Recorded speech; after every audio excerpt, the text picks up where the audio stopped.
How Atiku Abubakar disrespected Oba of Benin, unlike Tinubu, says Onanuga. Hello everyone, welcome to Newsport TV. One of the spokespersons of the All Progressive Congress Presidential Campaign Council, APC PCC, Mr. Bayo Onanuga, has accused the People's Democratic Party PDP's presidential candidate, Atiku Abubakar, of disrespecting the revered Oba of Benin, Eware II, when he visited the Benin's palace on a courtesy visit during a short visit to Edo State for his presidential campaign rally in late 2022. Onanuga said Atiku's attitude was a sharp contrast from that of the APC presidential candidate, Bola Tinubu, who visited the Oba of Benin this Sunday during a similar political engagement in the state. The APC campaign spokesperson, who took to his Facebook page on Sunday evening, said Tinubu kept to tradition by removing his trademark break the shackle cap at the Oba's palace as a mark of respect, unlike the man from Jada, apparently referring to Atiku, who hails from Jada in Adamawa State, who, according to him, disrespected Oba Eware II by keeping his cap on. Onanuga wrote, Bola Tinubu was in Edo State on Sunday to address a town hall meeting. He also paid a courtesy call on Oba Eware. Note, Tinubu kept to tradition by removing his trademark break the shackle cap at the Oba's palace, unlike the man from Jada, who disrespected the Oba when he visited. It reports that not a few Nigerians were miffed at the nature of political communication and campaigns by leading presidential candidates and their handlers ahead of the 2023 election slated to kick off on February 25th, 2023. So now this is what Bayo Onanuga, the spokesperson of Bola Tinubu, has decided to say that Atiku's visit to the revered king saw him not respecting. He used the word disrespect. Okay, because of course he did not remove his cap, as you can see in the picture here, while Bola Tinubu removed his cap. Now we know that the traditional institution is one that should always be respected, and we show, as Africans and as Nigerians, we do show our respect in different ways.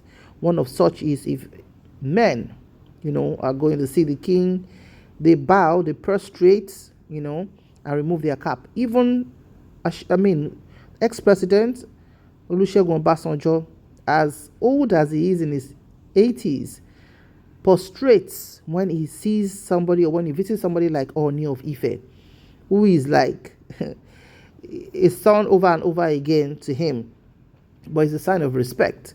However, one thing is also known that Yoruba people are people that ordinarily respect in the form of showing in that manner is in the DNA.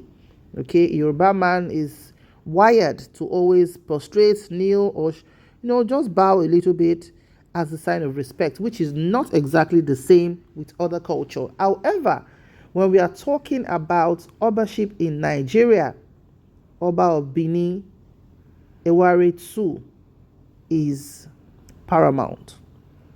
With all due respect, this king carries himself with all the dignity, the grace, the charisma, the courage, everything of what a king should be. Rarely would you see Oba of Benin going everywhere. He stays in his palace. Politicians come to say hello to him, and you dare not even talk ill of the Oba. You dare not even criticize the Oba, because he himself places himself in a position of respect and dignity. And you don't see him just putting mouth in everything. He doesn't. He doesn't get unnecessarily, excited about politicians, maybe endorsing one or doing this or the other one. He doesn't get into that. And the moment you distance yourself from such, you protect yourself from public scrutiny and disgrace and clapbacks and all of that. And when we are talking about respect for Obas, Oba of Benin is top notch. I must say, is top notch. In fact, to the point that you rarely even see anything bad he does. is just a king where he is supposed to be ruling. And he's not just respected within his domain, he's respected everywhere. You cannot see anybody clapping back at Oba, or he doesn't even engage in that kind of level. He's too preoccupied, running his throne and doing what he's supposed to be doing. Unlike the other Obas that you see them just everywhere, they are endorsing this one, they are not endorsing this one, they are attending this one's party, not attending this one's party, and a lot of times it doesn't give credence to that throne. And that's why a lot of other Obas feel that they are not well respected. But if you sit where you're supposed to be seated in your palace, you're doing what you're supposed to be doing, and they do work, they do advisory work, but never, Obas are not meant to be jumping around, So, but for this comparison by Bayo and Onanuga, well, it's something that is very common among the spokesperson. As you know, the way Bayo Onanuga has said his own now, who belongs to APC, the same way Dino Melai will do his own as well, or the same way, other parties will also do their own. But when it comes to clapbacks of spokesperson, let's give it to APC and PDP. The spokesperson of both parties have always been comparing, contrasting, clapbacking, doing everything possible to poke the other person. Which, well, they are paid to do the job, so they are doing the job. But what everybody must remember is that there is life after election. Regardless of whoever comes in as the president, there is life after that time. And everybody cannot win at the same time. As he said, Atiku Abubakar has visited in December 2022, and Asiwaju just visited today, the 30th of January 2023, but still find a way to compare both. Well, what's your opinion on this? I believe that criticism should be done constructively, and as much as possible, we can do politicking without really, going all the way petty and everything. Hey, just give your comments in the comment section below. Thank you so much for watching. Remember to like, share, and subscribe to our channel. To our existing subscribers, thank you so much for always stopping by. To our new subscribers, thank you. We're excited to have you here. See you in the next video. May God bless Nigeria. Bye for now.